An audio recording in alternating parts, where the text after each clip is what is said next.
Olá a todos, eu sou Gessel Dilon Rodrigues e este é o canal da Liderarte. Eu quero convidar todos vocês para seguirem o nosso canal, está no YouTube, você pode procurar também nas redes sociais e nós já temos aí um grupo pequeno de entrevistas de pessoas que são referências, cada um na sua área de atuação. Bom, hoje, retomada em 2023, é a primeira entrevista do ano. Eu quero entrevistar uma pessoa de tecnologia da informação, o famoso TI. E antes que você pense que vai ver aqui alguém com aquele estereótipo do nerd que trabalha com tecnologia, com seus óculos de lentes grossas, camisa xadrez, o garoto do Vale do Silício, eu vou apresentar para vocês o profissional de TI mais pop que eu conheço. Estou falando de Emanuel Franco, um grande amigo, que, aliás, foi uma das entrevistas mais difíceis de acontecer do Liderarte até agora, por questão de agenda, por questão de surpresas. Falo com o Emanuel. Emanuel, como é que estão as coisas? Tudo bem? Bem, graças a Deus. Primeiramente agradecer, Gessé, a oportunidade de estar aqui e elucidar alguns temas sobre tecnologia. Então, tecnologia para muita gente é uma caixa de Pandora, né? Sim, sim, sim, sim. Porque o que acontece, né? Vou falar um pouco linguagem de máquina. O que a máquina ela entende? Ela entende bit e byte. Então, a própria máquina, para a gente faça para fazer a interpretação do sistema operacional, ele tem que ter uma tradução. Então, ele tem que ter uma interpretação, como se fosse um tradutor mesmo. Então, isso aí, o que ele pega? Ele pega o bit e byte e transforma em hexadecimal. O hexadecimal é a linguagem que o sistema operacional entende, e ele interpreta para a gente isso. Então, trazendo essa informação. Eu acho que só esse comecinho de conversa, bit byte, linguagem hexadecimal, já faz, acho que 90% de nós, os seres humanos comuns, os mortais, se sentirem analfabetos, né? Então, o objetivo aqui hoje é facilitar, é desmistificar, deixar a TI um pouco mais fácil e de fácil compreensão para todo mundo. Legal. E, na sua opinião, o que é tecnologia? Porque antigamente, as pessoas faziam um curso de... eu me lembro quando era garoto, que era análise de dados, depois processamento de dados, depois informática, e hoje parece que o mundo convencionou chamar isso de tecnologia da informação, que eu acredito que seja o nome ideal mesmo. Sim. Mas vamos falar sobre primeiro a tecnologia. O que é tecnologia? A tecnologia é tudo aquilo que eu utilizo de um recurso computacional para facilitar alguma atividade específica ou para resolver algum problema. Então, tecnologia da informação. Então, no meio do corporativo é tudo aquilo que eu utilizo de recurso computacional para garantir a integridade e a disponibilidade do dado. Você fala, pô, mas isso é meio complexo. O que é integridade? Eu trazer o dado correto. Então, ou seja, você pediu um A mais B, eu tenho que trazer um A mais B. E a disponibilidade é trazer o mais rápido possível. Então, eu te trazer uma informação verdadeira o mais rápido possível, utilizando recurso computacional. Tecnologia da informação, no meio corporativo, nada mais é do que isso. Sim, e a gente brinca muitas vezes, ou no mundo corporativo mesmo, ou até em sala de aula, né? Para quem não sabe, eu e o Emanuel, nós estudamos juntos. Sim. Então, a gente tem um convívio até que bastante regular e frequente, e a gente acaba brincando com as nossas profissões, né? Sim. As partes boas e ruins. E quando você se apresenta como um profissional de TI, ou no mercado de trabalho em algum lugar, é comum que as pessoas já façam alguma piada, alguma coisa sobre a frieza do TI, ou a praticidade do TI. Como é que você entende isso no seu dia a dia? Isso é bem real, mas eu acho que, como você até deu entrada aí, um técnico pop. Eu acho que até a minha persona, ela quebra um pouco esse paradigma de pessoa de tecnologia, né? Com certeza quebra. E isso acho que facilita um pouco, mas sempre tem aquela piadinha, a gente não entende o que vocês fazem é muito complexo, isso e aquilo, e eu procuro facilitar o máximo possível para o entendimento, até procurando fazer algumas analogias com o que ela faz no cotidiano, que é totalmente factível. Entendeu? Você fazer alguns paralelos com o que a pessoa ela exerce hoje. Porque basicamente o que a tecnologia ela faz hoje? Ela vê o que você faz, como você trabalha e tenta automatizar aquilo da melhor forma possível. Então, basicamente aquilo. Então, se a pessoa olhar com uma outra ótica, ou até o próprio profissional do TI, que também acaba não facilitando muito, de trazendo numa linguagem mais fácil, de entendimento para todos, acaba não sendo aquela coisa, aquela caixa de Pandora. Isso. Agora, você acha que, de modo geral, o pessoal de TI mesmo, que parece que está naquela sala secreta da NASA na empresa em algum lugar trabalhando, eles têm paciência de explicar algumas coisas? Porque me parece que vocês funcionam numa outra velocidade, talvez pelo excesso de termos técnicos ou pelo constante contato com a tecnologia. Parece que vocês, eu digo vocês, que você é a gente tá Sim, aqui na sim. mesa, tem uma certa impaciência ou não de explicar. Uma vez um amigo meu disse o seguinte, falou, olha, Gessé, é tudo a mesma coisa, só que é o seguinte, se eu mudar a cor da grama, o cara não entende mais que aquilo é grama. Eu só mudei a cor da graminha, vai. De modo geral, como que isso funciona? Ó, isso que você falou é verdade, tanto que a TI hoje ela é muito ampla, né. Quando eu digo ampla, até de metodologias, então se criam metodologias para poder facilitar essa comunicação com o usuário. Então se a gente for, observar, nós temos, por exemplo, em grandes empresas, tem uma profissão que chama executivo de serviço. O que que é esse executivo de serviço? Ele é uma interface entre a tecnologia e o usuário. Então ele vai lá, ele vai entender a necessidade do cliente e vai internalizar isso. Porque realmente, aquela pessoa que fica ali no bit, byte mesmo, ali desenvolvendo, falando termos técnicos, ele normalmente não tem muita paciência. Então ele não tem muito. Então foram criadas ferramentas, pessoas para facilitar esse processo, para gerar essa tradução. E normalmente são pessoas que não vêm do meio de TI. São pessoas que vêm lá de fora, como se fossem comerciais, vendedores, vão lá, entende basicamente o que tem que fazer e traduz aquilo de forma comercial. Ótimo que você falou isso, porque quando a gente estuda a história dessas grandes empresas do Vale do Silício começaram em garagens, tinha lá os engenheiros, né? Vou dar o exemplo da Apple, que é o macro exemplo, é o Olimpo, né? Sim. Steve Wozniak era o grande engenheiro, né? Era aquele cara mais introspectivo, que quase não aparecia. E você tinha um cara, o Steve Jobs, que era um gênio, mas que muita gente faz crítica dizendo, Steve Jobs não é engenheiro. Steve Jobs não é engenheiro, né? Então, essa combinação talvez seja ideal, ou nasceu, eles perceberam que no caso da Apple isso deu certo, essa função de executivo de interface, é isso que esse é o nome Podemos da chamar de figura? executivo de interface, exatamente. Alguns chamam de executivo de serviço, Key Account, tem vários nomes aí que a pessoa utiliza, mas você descreveu exatamente. Viu como você até entendeu? É o executivo de interface. Então ele vai pegar aquilo ali e vai traduzir de uma forma. Entendeu? E esse exemplo que você deu foi perfeito do Steve Jobs.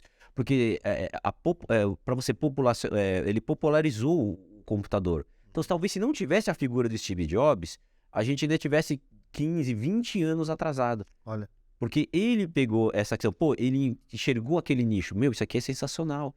Então a gente precisa levar isso para os mortais, para as pessoas entenderem o quanto isso é importante, o quanto isso é positivo. Porque a gente só começa a entender mesmo quando a gente começa a usar. Só que a gente é meio reativo às vezes para algumas coisas. sim. Entendeu? Então ele fez exatamente esse trabalho. E até acredito que a Apple hoje ela ganha muito no mercado, ou ela, quer dizer, ela revolucionou o mercado, né? Porque ele tinha essa ideia de deixar as coisas o quanto mais fáceis e intuitivas, né? Então a gente pode pensar assim, puxa vida, talvez seja gostoso você sentar horas e horas na frente de uma tela e descobrir os segredos, as teclas de atalho, como entrar, mas ele tentou deixar a coisa bem intuitiva, né? Vamos fazer com que todas as pessoas consigam usar. Ô, Emanuel, tem uma pergunta interessante aí para dar uma chave aí de entendimento, que a gente ouve falar muito sobre algoritmos, né? Algoritmos. Eu lembro que quando eu estava no ensino médio, não me lembro, a gente teve uma aula de matemática que tratava de algoritmos, né? E a gente nunca entendeu, pelo menos até aquele momento, como que esses algoritmos iriam mudar o mundo. Se der para você falar um pouquinho, da maneira mais simples que você conseguir, sobre o que é um algoritmo e como que o entendimento de algoritmos mudou o mundo. Ó, na verdade o algoritmo ele é muito antigo, tá? Ele é datado dos períodos babilônicos já, foram feitos é uma parte da matemática, né? O que que o algoritmo é? Basicamente, ele é uma receita de bolo. Ele é basicamente uma receita de bolo. O algoritmo, ele é são diversas estruturas obedecendo uma lógica cronológica finita. Ou seja, ela tem que ter uma lógica. Vou te dar um exemplo. Eu entrei num beco sem saída. O que que eu tenho que fazer? Retornar para trás. Porque eu não tenho saída na minha frente, não tenho saída da minha esquerda e não saída da minha direita. O que que eu vou fazer objetivamente? Eu vou retornar. Então, o algoritmo ele é basicamente isso. Ele é um conjunto de instruções finitas. Ou seja, vou dar um exemplo. Você faz bolo na sua casa. Você vai pegar uma receita de bolo. Aquela receita ele é um algoritmo. Só que no caso da matemática, ela tem que seguir uma linha lógica. Ela tem que ter um começo e um final. Então, eu entrei por aqui, se for isso, fazer isso, se não, fazer aquilo. O algoritmo ele é basicamente isso. Só que uma sequência de algoritmos, ele vai ficando um pouco mais complexo. Né? A pessoa fala muito, algoritmo do Google. que é o algoritmo do Google? É uma sequência de linha lógica que ela vai atender, por exemplo, você acessa um site de caneta, aí você acessa o site celular e outro de caneca. Então, ou seja, ele vai pegar um range daquilo, o que o algoritmo faz?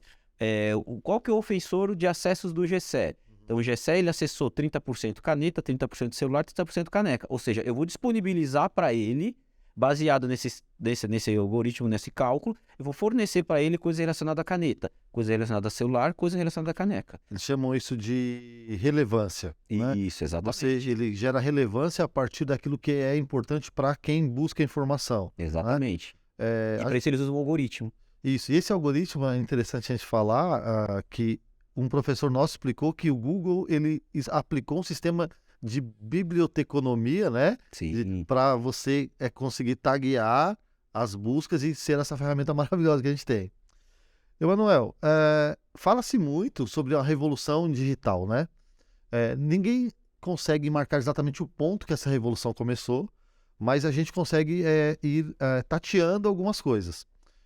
Tem um professor meu que dizia o seguinte, que a grande revolução que marcou aí a UTI, como nós conhecemos hoje, foi provocada pela Intel, quando alguém encomendou um chip para ela, um microchip 4004, se eu não me engano era para fazer uma calculadora. E o negócio mudou o mundo. O que você pode falar para a gente sobre isso? Desculpa. Imagina. O microchip 4004 ele realmente foi uma revolução. Por quê? Porque ele facilitou a geração dos computadores que nós temos hoje. Antes disso, o que acontecia? Nós tínhamos, podemos dizer, o ENIAC, que foi o primeiro computador, que ele era a válvula, totalmente a válvula, ele pegava uma área de 180 metros quadrados, tinha 2 metros de altura e pesava 30 toneladas. Era um imóvel. Exatamente. Então, ou seja, era totalmente inviável, era uma grande calculadora. Foi desenvolvido com o objetivo de fazer cálculo balístico. Começou no início da Segunda Guerra, mas foi concluído depois dela. E isso, o que a tecnologia começou a fazer? Isso é muito grande, é muito inviável. Depois disso vieram os transistores, que facilitou muito o tamanho, chegou a reduzir 100 vezes o tamanho de uma máquina. E aí vem o chip 4004. Por quê? A Intel revolucionou. Porque ele gerou uma centralização de dados. Ou seja, ele utiliza o silício como matéria-prima, que ele é um semicondutor. Então, ou seja, ele trabalha com o conceito ligado e desligado. E a questão do tamanho. Então, basicamente é o tamanho. Por que ele não foi operacionalizado, não foi colocado num computador? Porque ele só tinha 4 bits. Então, ou seja, ele tinha menos de 1000 MHz de cálculo. Ou seja, ele era um pouco fraco para a época. Só que aí na sequência, 1 ano, 2 anos depois, surgiu o 8002, que aí ele já tinha 8 bits e já pôde ser utilizado em computadores. Foram saltos em progressão geométrica, vai.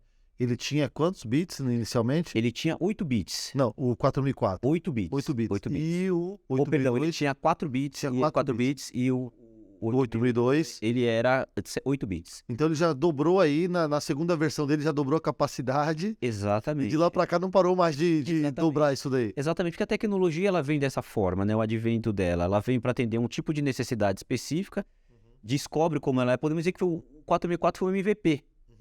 Então ele foi disponibilizado para colocar na calculadora, o pessoal, poxa, que bacana isso daqui. Jogou no mercado, viu o que poderia ter de melhorias e nos anos seguintes, teve toda essa melhoria. Você acha que o pessoal sabia o que estava fazendo quando começou isso ou foi uma loucura para todo mundo? Ou quando descobriram o que eles tinham criado? Isso, porque eles criaram lá um microchip sob encomenda para alguém. Sim. Daqui a pouco esse negócio mudou o mundo, né? Virou mundo de cabeça para baixo. Eu acho que nesse caso eles sabiam. Por que eles sabiam? Porque na verdade foi uma entrega de praticamente um TCC. Então, porque o primeiro computador, o que ele era? Uma grande calculadora, basicamente. Então eles meio que já tinham essa ideia de calculadora. Porque o computador o quê? É para gerar conta rápida. Então, por exemplo, fazer um cálculo balístico. Eu tinha que fazer antes na unha, na lousa, para poder saber quanto tempo eu demorava. E as calculadoras da época demoravam até 5, 6 horas para gerar um resultado. E o ENIAC fazia isso em 30 segundos, utilizando válvula. Então, ou seja, com o novo chip, ele fazia isso questão de menos de 10 segundos. Porque ele tinha 4 bits. Aí falou, opa, vamos colocar isso aqui num computador. Então, 8 bits, a gente conseguia fazer mais rápido. Puxa vida, assim nasceu e fez o homem a máquina, né? E fez o homem a máquina. Emanuel, vamos falar um pouco sobre internet? Eu acho que... eu já vou aqui dar um spoiler dizendo o seguinte, você vai ter que vir aqui conversar com a gente mais acho que umas 20 vezes. Nossa. Porque tem muito assunto pra gente conversar. Vai ser um prazer. Ótimo, então vamos falar assim um pouco sobre todos os assuntos que pelo menos me vierem à memória, mas a gente vai depois ter que abrir cada um deles em um programa específico. Internet, cara. Internet. Foi tecnologia militar, queriam criar uma rede de comunicação, teve a ver com Guerra Fria. Explica para nós aí o nascimento da internet. A internet, na verdade, o ser humano ele sempre quis gerar comunicação, né? Eu consegui gerar comunicação de um ponto ou outro, de formas diferentes, nós já tínhamos telefone. E no período da Guerra Fria, ali entre Estados Unidos e União Soviética, era uma disputa muito grande, né? Em todos os sentidos, militar, científica, tecnológica. Então, espacial, né? Isso, exatamente, espacial. E aí teve essa questão da comunicação. Então, o que era a internet? Como ela foi concebida inicialmente? Para eu conseguir gerar comunicação de um ponto ao outro sem eu ser interceptado. Então, ou seja, foi desenvolvido algumas redes. Inicialmente foram 2 computadores. A distância, se não me engano, foi 600 quilômetros de distância. E a primeira comunicação foi também o dia da primeira falha de comunicação. Porque a primeira palavra transferida foi LO. Só que a pessoa que estava do outro lado, o universitário, ele queria escrever login. Só que ele só conseguiu chegar só o LO. Porque também foi datada. A primeira data, o primeiro dia da comunicação da internet também foi o primeiro dia de falha, que só foi o LO. Caiu a rede no início da terceira palavra. Para tudo agora, que é o seguinte. Então, esse negócio de deu pau aqui, travou aqui, caiu a rede, o servidor não está funcionando, já está na gênese do negócio, já nasceu isso daí. Exatamente. Já nasceu uma solução, nasceu um problema e alguém tem que consertar isso daí. Exatamente. E assim vai a humanidade, né? E inicialmente foram feitas essa comunicação com 2 máquinas, foi também datada a data da primeira queda, só que eles viram que era uma ideia boa. Isso foi, se eu não me engano, acho que foi 69, mais ou menos.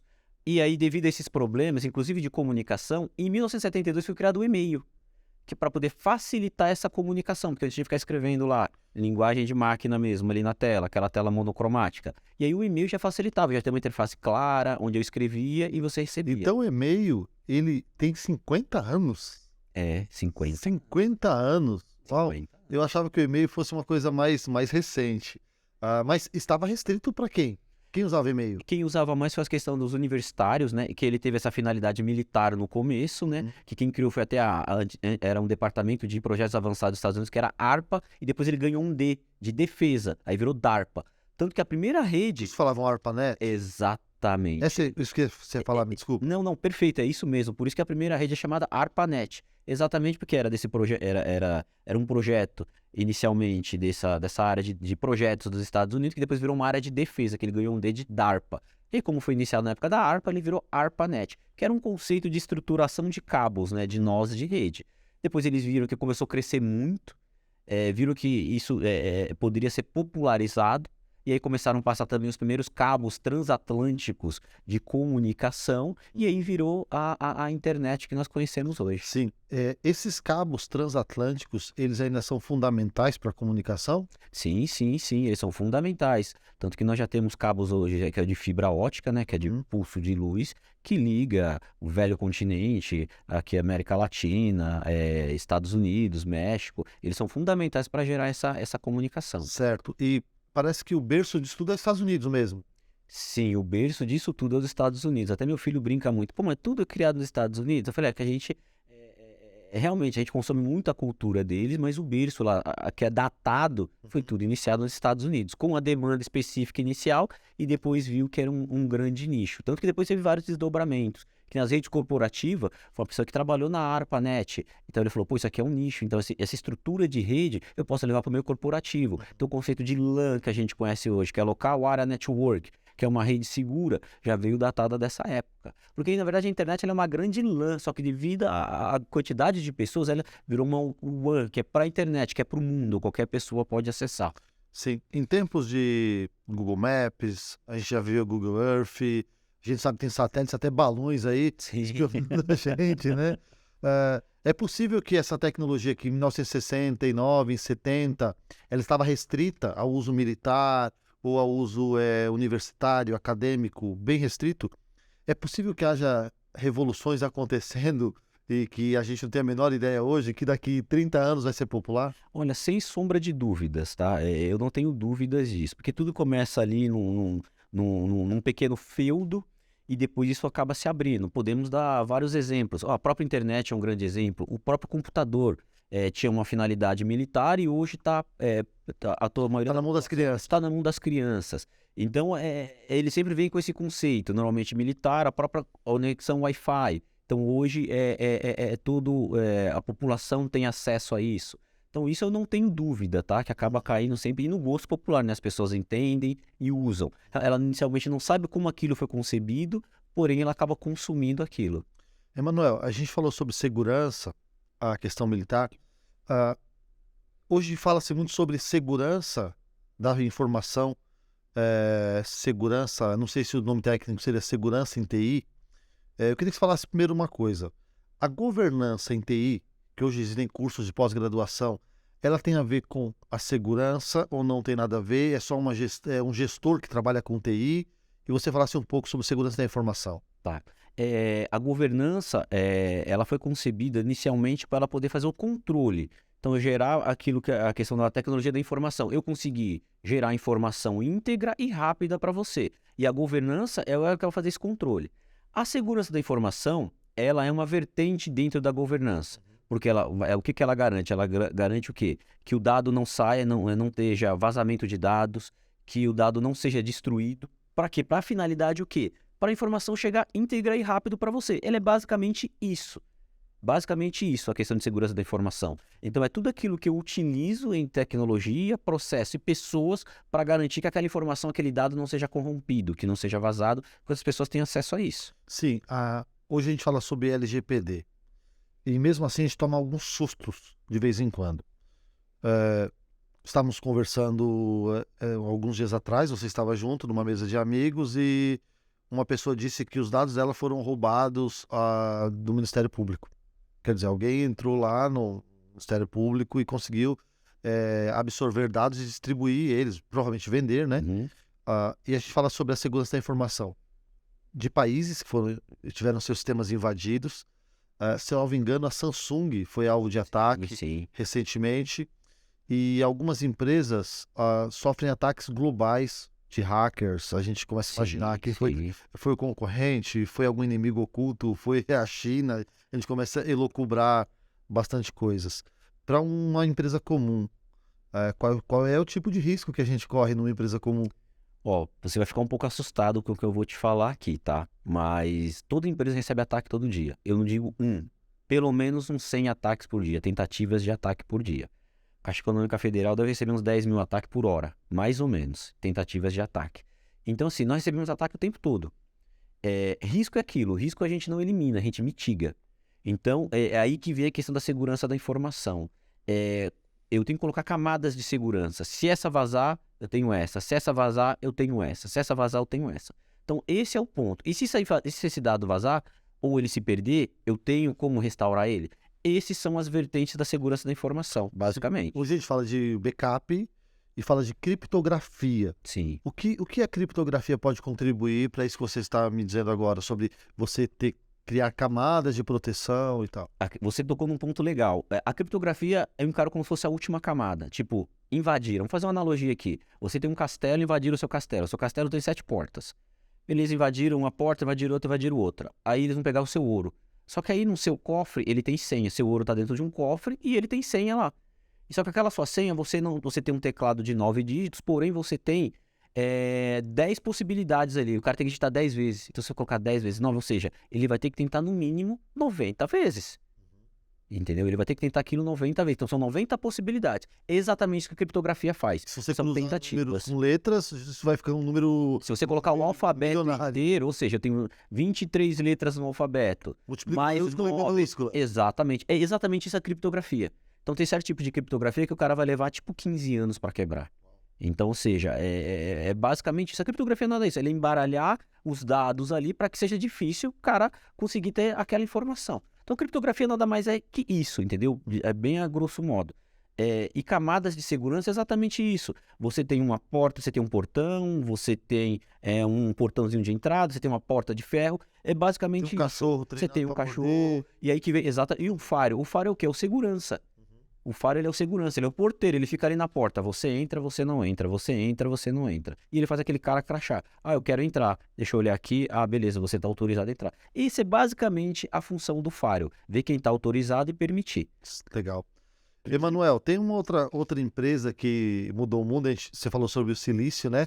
A gente fala sobre o Silicon Valley, né? O Sim, Vale do Silício, onde aquelas empresinhas de garagem hoje são bilionárias, né? sim. E tem uma delas em especial, que nós chamamos ela de Google. Eu lembro que quando era garoto, a gente usava o Yahoo, E né? Alta Vista, eu gostava muito do Alta Vista. O Emanuel é muito mais velho que eu, já usava Alta Vista, né? Eu comecei a usar o Yahoo pra frente. E o Google, essa empresinha aí, Sergey Brin, esqueci o nome do outro executivo que fundou, foram esses dois. O que é o Google pro mundo? E como que a gente vive sem Google hoje? Vamos lá. Olha, é até legal você fazer essa pergunta, porque eu vim de um pouco antes da internet. Então, eu peguei bem aquele começo ali. Então, ou seja, você era obrigado a colocar www. Você tinha que saber o site certinho para você colocar o endereço. Porque eram poucos indexadores. O que o Google ele é? Ele é um indexador. Então, você tem seu site, eu indexo nele e ele vai estar disponível a partir de lá. Ele é um buscador, na verdade. É como se fossem páginas amarelas. Se eu procurava um endereço, algum telefone específico, você hoje acha no Google. O Google nada mais é do que isso. E ele, acho que ele pegou um período ali, final dos anos 90 com os anos 2000, que tinha muita criança, muito curioso. Então as pessoas acabaram vendo aquilo, era mais fácil o entendimento. Então o que o Google ele é? Ele é um indexador da internet. É claro que ele é só a pontinha do iceberg, né? Ele é só a pontinha que está para cima. Tem muito mais coisa para baixo. É o que a gente chama de Deep Web, outros que você acessa através de outros navegadores, etc. Mas ele revolucionou devido à facilidade dele, à simplicidade dele. Você abre o Google, o que ele é? Tem escrito Google em cima e tem o buscador dele ali. Ele é simples, fácil. Eu acho que ele explorou isso muito bem. Ele usou isso de uma forma sensacional. O Alta Vista era um pouco mais complexo, por exemplo, para você utilizar. Mas era algo complexo, eu tinha que fazer 3 fases para poder achar o que eu precisava. O Google é uma fase só. Então, e eu acredito que o Google também, além dessa simplicidade, que eu concordo totalmente, ela fez uma base de conhecimento compartilhado, Isso. onde você consegue colocar fotos suas, textos seus, você consegue, através da Wiki, você, além de encontrar informações, contribuir para a atualização daquelas informações. Aí nasce uma empresinha chamada YouTube, que agora é Google. Não lembro agora se o YouTube nasceu no Google ou se foi comprado. Ele foi comprado. O YouTube foi comprado pelo... Por alguns bilhões de dólares, né? Sim. Então, você também consegue colocar vídeos que, na maioria das vezes, foi usado como tutorial, como treinamento, popularização da informação. E o Google virou essa empresa que todo mundo sonha em trabalhar, né? Até filme fizeram, né? Filmes, né, dos estagiários. Fizeram filmes estagiários que é fantástico aquele filme. Acho que quando alguém assiste aquele filme, já quer trabalhar no Google, logo de cara. O Google, esse é um lado que as pessoas não veem muito, que é a questão do banco de dados do Google. O Google, basicamente, ele armazena todo tipo de informação que você busca. Ou seja, ele consegue gerenciar, não sei se você lembra daquela brincadeira que tinha no Facebook lá, que a pessoa coloca sua foto, como você está hoje, a foto daqui de 10 anos atrás. Que ele é para montar um padrão. Então, aquele padrão ele vai saber como vai ser mais ou menos ali, ter uma estimativa de 70%, 80% de como você vai estar daqui 10 anos. Então, isso para o Google é legal. Então, ou seja, ele vai ver, ele vai ter essa imperfeição aqui. Então, pode oferecer uma informação, a pessoa criar um produto específico para algum tipo de anomalia que você vai ter no rosto. Então, são todos os tipos de possibilidade que pode ser feita através do Google. E até uso para segurança, por exemplo, né? Porque você tem um identificador facial. Se você tiver como coletar essas informações aí, você consegue encontrar qualquer pessoa no planeta. Isso se chama o OCR, né? O OCR é a tecnologia que ele usa para reconhecer. Então, eu pego sua imagem, ou eu transformo ela, capturo, transformo ela num dado para colocar num banco, para poder fazer uma consulta posterior. Então, essa tecnologia chama OCR, dessa de consulta de imagens. E é exatamente, hoje, lembra que no final dos anos 90 tinha aquele sorria que você está sendo filmado? Então, hoje é basicamente isso. Sim, mas eu acho interessante também, por outro lado, não quero demonizar a tecnologia, porque tem coisas muito boas. Sim. Se uma criança ela desapareceu, daqui 10 anos eu consigo simular com assertividade de 80% ou mais como ela estaria hoje, Sim. e ela é encontrada em algum lugar e ela volta para sua família, para sua origem. Eu acredito que existe muita história bonita sendo contada graças à evolução da tecnologia. Sim, sim, sim. A tecnologia hoje ela é um braço, né? Hoje a gente não consegue mais fazer, trabalhar da forma que nós trabalhávamos sem a tecnologia, por causa do ganho de agilidade, né? A velocidade que as coisas estão, né?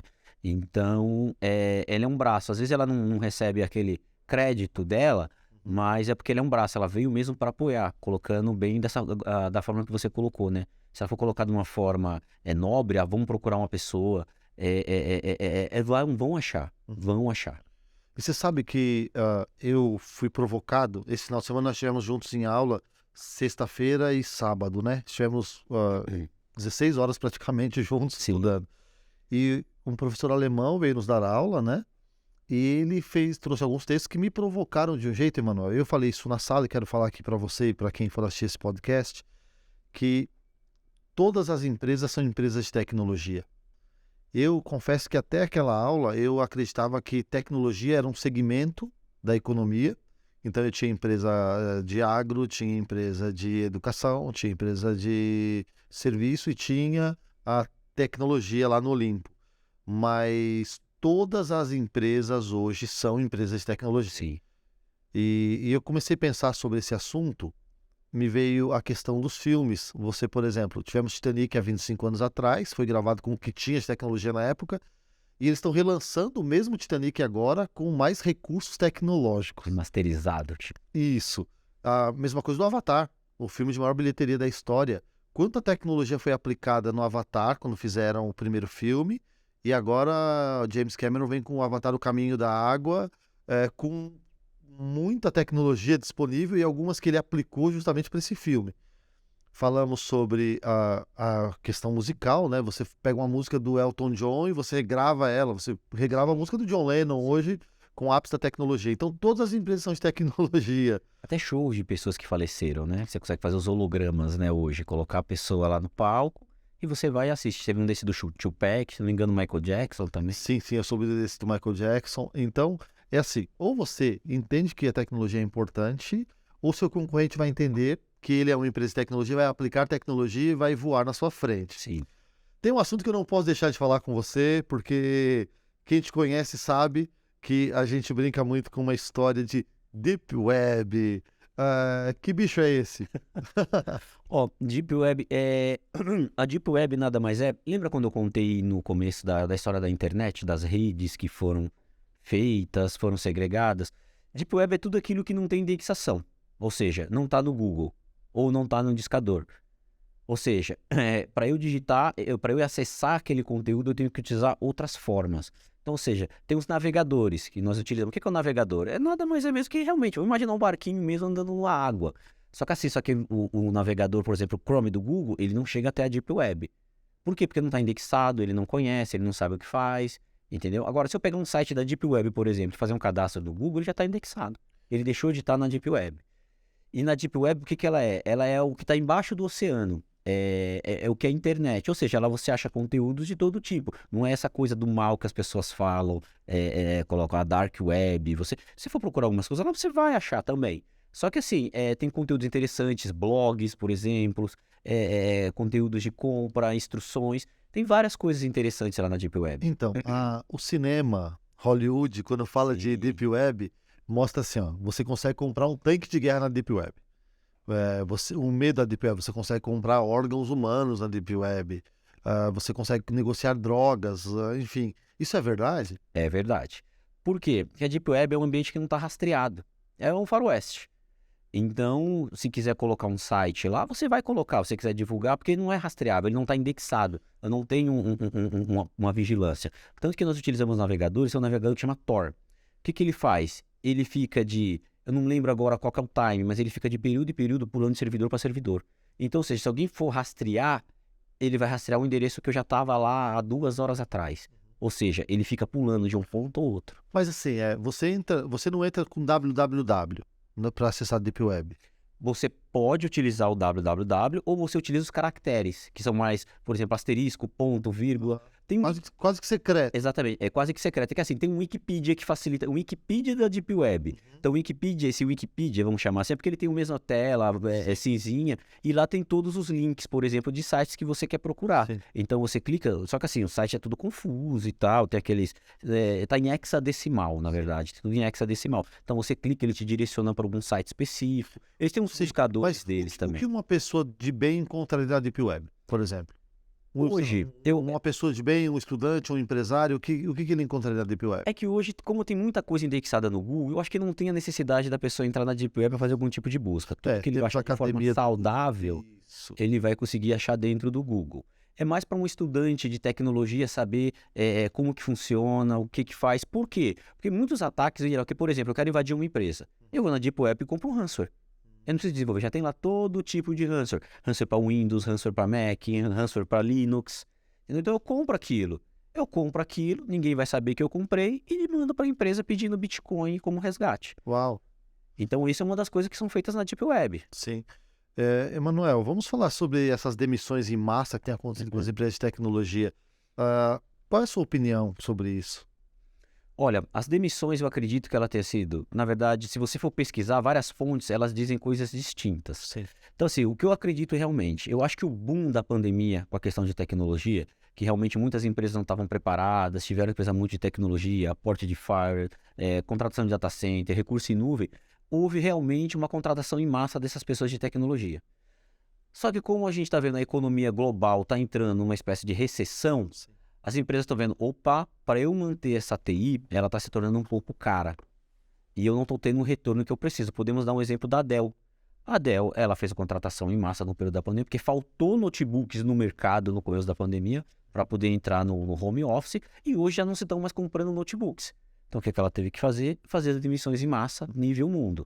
E assim várias empresas, porque elas não estão tendo esse retorno que era esperado da Sim. tecnologia. Nós vimos Google, Amazon, C6, por exemplo. C6 agora recentemente. Então, quando eles começam a lançar essas matérias, Sim. a gente acaba ficando até certo ponto assustado, incomodado, pensando o que está acontecendo com o mundo, né? Netflix fez demissões Sim. e várias dessas empresas. Ou essas empresas estão realmente tiveram uma contratação acima do normal por conta da pandemia, ou elas tiveram uma curva de aprendizado muito boa, que consegue fazer a mesma coisa com menos gente, ou elas estão triando pessoas, né? Viram aquelas pessoas que não estão satisfazendo mais, aproveita e manda embora. Olha, tem um pouco de tudo, tá? Eu acho que você exemplificou magnificamente, tem um pouco de tudo. A questão é o quê? Na verdade, elas vêm num crescimento, né? Elas vão vindo num crescimento, porém a gente teve uma recessão, né? Estamos tendo uma recessão, então as pessoas não estão consumindo mais como consumiam antes da pandemia, ou aquela média que desse um crescimento exponencial. Então isso acabou gerando essas demissões. O ponto que você tocou é realmente fazendo mais com menos, essa triagem. Eu acredito que empresas que não eram do segmento de TI teve muito dessa triagem, porque a TI ela prega muito a questão de governança, então eu tenho tudo dentro de uma vertical. Então eu tenho uma equipe de infraestrutura, tenho equipe de desenvolvimento, tenho equipe de segurança da informação. Tudo embaixo da governança que faz todo esse controle, que faz toda essa gestão, orquestrando, garantindo que essas coisas aconteçam. Então, por exemplo, infraestrutura, teoricamente, a governança fala o quê? Eu preciso ter um cara dedicado para redes, ter um cara para telecom. E hoje eu percebo assim, de repente, cara, eu não preciso. Aquele cara meu de redes, ele mexe com telecom, que mexe com servidores. Cara, então eu não preciso. Elimina a duplicidade. Eu elimino a duplicidade. A gente falou agora há pouco sobre Avatar, o filme, né? Sim. E Avatar a gente lembra de uma questão chamada metaverso. O Mark Zuckerberg, ele é um cara que tudo que ele faz, o mundo fica de olho, né? Sim. O mundo da tecnologia fica de olho, porque aquilo que ele faz pode mudar o mundo de novo.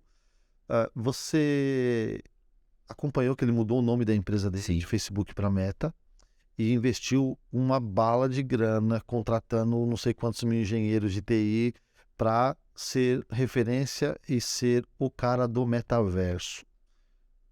O metaverso vai mudar o mundo? Na verdade, o metaverso já está mudando o mundo, né?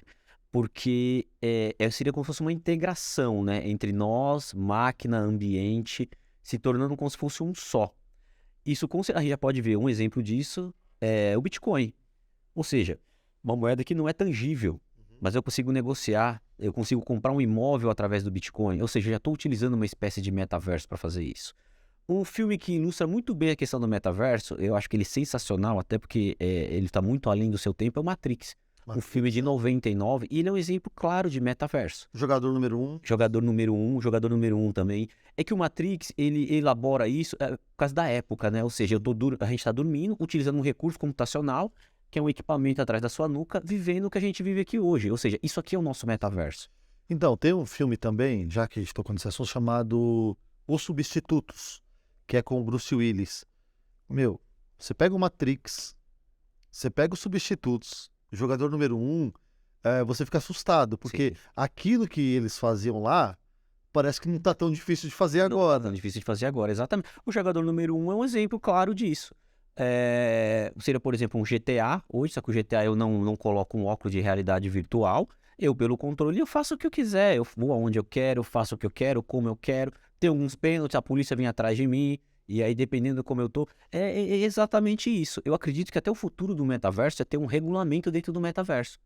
Já se falaram sobre uma legislação, porque teve uma moça que foi considerado o primeiro caso de assédio dentro do metaverso. Você deve lembrar da história. Sim. Porque tinham sensores e parece que o rapaz foi apalpou lá as nádegas dela durante uma reunião. Sim. Isso acendeu um grande alerta. A gente não está preparado para isso, né? Sim, não está. A legislação não está preparada, o sistema econômico não está preparado, a gente não está preparado para essa mudança que, como o nosso papo aqui considerou agora, elas vêm muito rápidas, elas vêm multiplicando em velocidade, em potência. Sim, porque é aquilo que a gente falou lá atrás, né? O computador, a internet foi concebido para gerar velocidade, gerar rapidez, fazer cálculos mais rápidos. Só que assim, ele está numa crescente tão grande que realmente, legislações vão ser difíceis, as coisas vão ter que acontecer para a gente parar, avaliar e tomar algumas medidas. Eu acredito, como foi a primeira vez, não tem precedente. Então, ou seja, eu não sei se isso é caracterizado um crime ou não. Mas há uma conversa que eu acho que já tem que se iniciar. Já tem que ter um pontapé inicial para isso. Eu acredito que o ponto conflitante aí foi o seguinte: não existe legislação ainda, mas o efeito, se o avatarzinho tivesse tocado outro avatar, não tem legislação. Sim. Mas como tinha um sistema de sensores onde a moça sentiu no corpo dela, e aí eles tentaram judicializar a questão, porque faz sentido, né? Ela foi tocada. Sim, ela foi tocada. Por outro lado, ela deu permissão quando ela usou o wearable, o wearable, que é como eles chamam esses dispositivos que eles vestem, né? Bom, não saberemos falar sobre isso. Quem sabe um dia a gente traga um advogado aqui para falar. É até um ótimo tema importante, trazer tecnologia e direito. Acho que é um... Vamos fazer isso. Meu amigo, tenho 2 perguntas para a gente cumprir aqui o nosso horário e não ser muito, muito longo. IoT, Internet das Coisas. Então nós temos a nossa casa com a luz gerida e controlada por internet, a geladeira tem uma tela que te avisa o que tem lá dentro, gera uma lista de compras, manda para o mercado, Alexia, enfim, o que é a internet das coisas e como ela... Não vou nem te perguntar se ela vai mudar o mundo, eu quero que você me ajude a entender como mudou.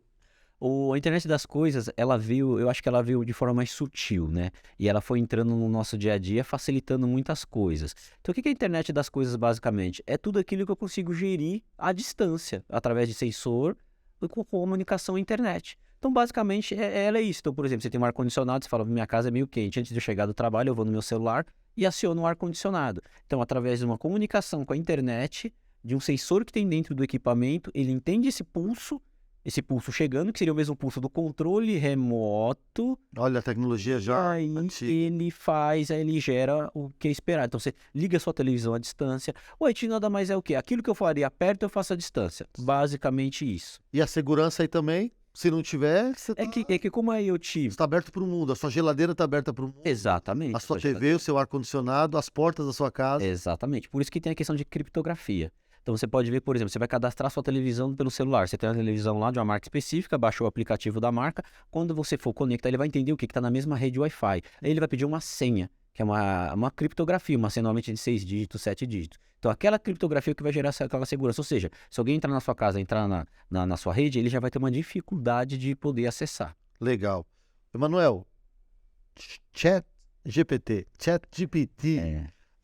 Nós também tivemos um momento interessante nesse final de semana, porque eu pela primeira vez acessei o chat GPT e fiz perguntas absurdas ali para testar realmente. E diferente do Google, para mim, porque o Google, você faz perguntas para o Google Sim, e ele tem em algum lugar aquilo escrito sim. e ele te dá o que alguém escreveu sobre o assunto Exato. ali. O indexador, é isso. Às vezes em Wikipedia, às vezes em outros lugares. Me parece que o GPT, ele pensou, refletiu, ele pegou as informações e ele escreveu um texto ali inédito, original, Sim. naquele momento para responder a minha pergunta. O que é esse chat GPT e qual é o limite disso? Ó, eu confesso que de todas as tecnologias, a que mais me assustou é o ChatGPT. Pela precisão dele, o como ele está humanizado. O que o ChatGPT ele é? Nada mais é o que? É um chatbot que tem um banco de dados por trás. Só que acontece, ele utiliza o conceito de inteligência artificial. Existem dois tipos de inteligência artificial, que é a inteligência artificial estreita e a que é a genérica. O que é estreita? A estreita, por exemplo, eu crio uma regra no meu Outlook. O GSM me manda um e-mail e esse e-mail ele é direcionado para algum lugar. Isso é uma inteligência artificial estreita. Então, Isso a gente está mais ou menos acostumado. isso a gente está mais ou menos acostumado no nosso Até um usuário leigo talvez conseguiria consegue fazer. Então, você fazer um RPA, um robozinho, ele também é uma espécie de inteligência artificial estreita, só que ele utiliza várias condições. O ChatGPT não, ele é o mais próximo de inteligência artificial genérica. Ou seja, ele traz uma informação por si só, que se você for buscar na internet, você não acha com o mesmo grau de precisão. Ou seja, eu não digo que ele é uma ameaça, mas, por exemplo, é uma ameaça até para a tecnologia. Porque eu posso substituir desenvolvedores utilizando o ChatGPT. Nós fizemos alguns testes lá em laboratório e nós pegamos formatações de códigos. Então, ou seja, eu preciso fazer um script em Python com condição em Node.js, por exemplo. Ele me trouxe exatamente, a gente deu um Ctrl+C, Ctrl+V e funcionou. Ou seja, em vez de eu contratar um espécie, porque desenvolvimento eu gosto de dividir em três: back-end, front-end e banco de dados. Ou seja, um back-end eu consigo substituir pelo ChatGPT. Uau. E, Emanuel, como que uma pessoa comum acessa o chat GPT? Olha, É com o celular, é com o computador, é com os dois? tudo que Tem você endereço? tudo que você utilizar, que tem acesso à internet, você consegue utilizar o ChatGPT. Do próprio Google mesmo, que ele está indexado, você coloca lá ChatGPT, vai estar lá a OpenAI. Open AI. Isso, OpenAI, isso, exatamente. E lá você vai, esse endereço, você vai fazer um pequeno cadastro, né? Porque para gerar uma fonte de dados, até para ele ter um aprendizado melhor. Só para quem está ouvindo, esse Open AI seria Artificial Intelligence. Exatamente, inteligência artificial. Seria inteligência, abrir inteligência artificial, Isso, coisa assim. seria basicamente isso. Você acessa o site, faz um pequeno cadastro para ele saber e você já começa a utilizar. Tem um chatzinho bem simples embaixo e você digita qualquer pergunta em qualquer idioma e ele traz a resposta. E o que me surpreendeu foi que se você fizer alguma pergunta que ele entenda ela como não politicamente correta, Capciosa, podemos ele te dizer. avisa Sim. que esse tipo de pergunta talvez não deveria ser feita, que tal. Ele te repreende. Como se fosse um professor Exatamente. numa sala de aula. E, na verdade, o que eu me senti, e alguns colegas nossos também, nós nos sentimos crianças diante dessa tecnologia. Sim, Vamos ver se está certo? sim. Vamos ver se ele responde isso? E aí, do outro lado, parece ter uma pessoa refletindo e pensando, dizendo, olha, isso é que você pode, isso é que você não pode. Sim. Não pode bater no coleguinha, Sim. não pode fazer isso. E tanto é como se fosse um pai ou uma mãe. Tanto é que o trabalho que nós fizemos em sala foi delegado para ele. Nós delegamos nosso trabalho para ele e ele estruturou o trabalho de forma perfeita. E com assertividade de 95%. Ou seja, tivemos casos já de juiz colocar um caso no ChatGPT e ele trazer lá um resultado, culpado, inocente, entendeu? Eu confesso assim, que eu tenho um viés de tecnologia, que eu acho que o ChatGPT ele pode ser mais assertivo por causa da quantidade de cálculos matemáticos que ele faz do que um ser humano que pode estar muito no viés emocional. Sem dúvida. Eu acredito que no caso da justiça, né, de aplicação de justiça de sentença, quanto de velocidade não vai se ganhar à medida em que essa tecnologia ela for mais refinada. Sim. E eu acredito que sim, a gente está diante de uma mudança. Sim, pequenas causas. Você deu até uma ideia. Pequenas causas, por exemplo, crimes pequenos ou algum outro tipo de coisa. Dependendo da quantidade de provas que o advogado apresentar, ele já gerar um veredito. Sim. Então, muita coisa ele pode ajudar a sociedade, né? Até na questão de justiça. Tomara que a gente viva o equilíbrio disso tudo, né? Amém. Porque a maioria das pessoas falam, tem a teoria da conspiração, que nos assusta muito, e tem aquela aquelas teorias das pessoas que não acreditam muito até que vem o mundo mais uma vez ser transformado. Sim, exatamente. Cara, te agradeço muito Isso eu a que sua agradeço. participação. Foi fantástico. Acho que você tirou muitas dúvidas minhas e das pessoas que estão aqui. Já se comprometeu em voltar aqui para a gente falar só apenas sobre um desses assuntos e ir abrindo aí os leques, né? Mas agradeço muito. Acho que você é um profissional extremamente competente, preparado para falar sobre esse assunto. Eu estou muito feliz de ter conseguido te entrevistar. Eu que agradeço muito o convite, tentei ser o mais claro possível aqui para que todos pudessem entender, né? E aguardo outro convite para a gente aprofundar um pouco mais sobre um tipo de assunto desse aí. Eu que agradeço. Fechado. Eu conversei com Emanuel Franco, profissional de TI, um amigo especial, e nós tentamos aqui, na medida do possível, de uma maneira simples, em que você tenha vontade de ouvir esse podcast até o final, de saber um pouco sobre esse mundo, essa caixa de Pandora, para alguns, chamada tecnologia da informação. Muito obrigado a todos, abraços e ótimos negócios.